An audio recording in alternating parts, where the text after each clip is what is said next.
बहू बनी ड्राइवर। मंजित की शादी रोहन से होती है। रोहन को नशे की बुरी लत लगी होती है। एक दिन, अरे माँ, मेरा एक साइड का शरीर काम नहीं कर रहा है। मैं आज खेतों में कैसे जाऊंगा? अरे बेटा, ऐसा ना बोल। तेरे पापा के जाने के बाद से तू ही घर चलाने का सहारा है।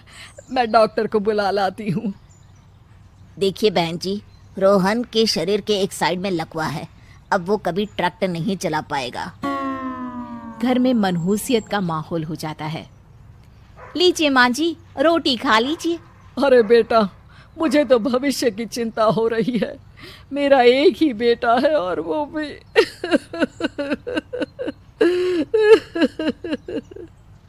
माँ जी, आप चिंता न करें। जब तक ये बीमार है मैं खेत जाकर काम कर लिया करूंगी। वैसे भी नशे के कारण इनका शरीर काफी कमजोर हो गया है।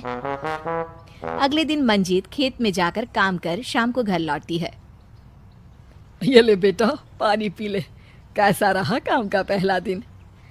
माँ जी, काम तो ठीक है, लेकिन मैं अगर ट्रैक्टर चलाना सीख लूँ ना तो काम और भी आसान हो जाएगा। अरे बेटा, दुनिया क्या कहेगी कि औरत होकर ट्रैक्टर चला रही है। माँ जी, या तो हम दुनिया देख ले या अपना घर, कोई बात नहीं। जब ये ठीक हो जाएंगे तो सब ठीक हो जाएगा। अरे बहू, जरा बाहर तो आना। जी माँ जी। बहू, तेरे मामा जी आए हैं, तूने बुलाया था ना? हाँ माँ जी, वो मामा जी ना आज से मुझे ट्रैक्टर चलाना सिखा। मंजित मामा से ट्रैक्टर चलाना सीखती है। वो मन लगाकर खेतों में काम करती है। और एक दिन, माँ जी, पता है इस बार पूरे गांव में सबसे ज्यादा फसल का उत्पादन हमारे खेतों में हुआ है। इस साल तो खूब पैसे आएंगे। हाँ। सास खुश नहीं होती है। वो चुपचाप वहां से जाने लगती है। तभी मंजित उसे रोक लेती है। क्या हुआ माँ जी, आपको खुशी नहीं हुई? बेटा, आज डॉक्टर साहब बोल रहे थे कि रोहन के ठीक होने के लिए 5 लाख रुपए की जरूरत है।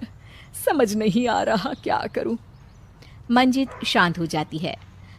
अगले दिन सास मंजित के पास आती है। बेटा, ये मेरे गहने हैं। इसे अपने गहनों के साथ जोड़कर सुनार को दे आ। जितने पैसे हो ले आ। डॉक्टर को आज ही देने हैं। मंजित अपने गहने और सास के गहनों को लेकर दुकान में बेचकर पैसे लेकर घर आ जाती है। माँ जी, सिर्फ 3 लाख रुपए का ही इंतजाम हो पाया है। बाकी के पैसे कैसे आएंगे? बेटा, अब तो एक ही चारा है, हमें जमीन भी बेचनी पड़ेगी। माँ, खेत बेच देंगे तो खाएंगे क्या? अरे बेटा, कोई दूसरा चारा भी तो नहीं है। रोहन ठीक हो जाए तो वो मेहनत करके इससे भी बड़ी जमीन ले लेगा। सास बहू मिलकर खेत भी बेच देते हैं।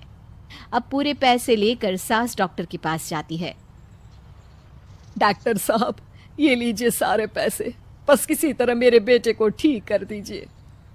आपका बेटा ठीक तो हो जाएगा, लेकिन 6 महीने का समय लगेगा। सास बहू सोच में पड़ जाते हैं कि अब तो कोई जरिया भी नहीं रहा जहां से उन लोगों को कमाई हो। अब कमाएंगे नहीं तो खाएंगे क्या? माँ जी, मेरे माता पिता ने लड़की होने के कारण मुझे ज्यादा पढ़ाया लिखाया नहीं, लेकिन ट्रैक्टर चलाना सीखकर मैं कुछ काम करने के लायक तो हो ही गई हूँ। अरे बेटा, ट्रैक्टर अब कहाँ चलाएगी? खेत तो बिक गए हैं। माँ जी, मैं किसी और के खेतों में दिहाड़ी में काम कर लूंगी, कुछ तो पैसे आएंगे ही ना। ये कहकर मंजित काम करना शुरू कर देती है। जैसे तैसे उन पैसों से गुजारा चल ही रहा था। माँ जी, पास के अस्पताल से मुझे नौकरी के लिए ऑफर आया है। पैसे भी ये 4 गुना ज्यादा मिलेंगे और अब खाने पीने दवाई के साथ हम कुछ पैसे भविष्य के लिए भी जोड़ पाएंगे। लेकिन काम क्या है बहू? माँ जी, मुझे अस्पताल की एम्बुलेंस चलानी है।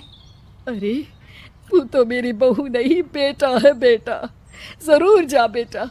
और हाँ, तूने पूरे गांव में एक मिसाल कायम कर दिया कि हर काम हर कोई कर सकता है। उनके लिए लड़की या लड़का होने की कोई जरूरत नहीं। मंजित मन लगाकर काम करना शुरू कर देती है। आगे जाकर वो खुद का एम्बुलेंस भी खरीद लेती है और अब तो उसका पति भी ठीक हो जाता है और सब पहले से भी ज्यादा खुशहाल जिंदगी जीने लगते हैं।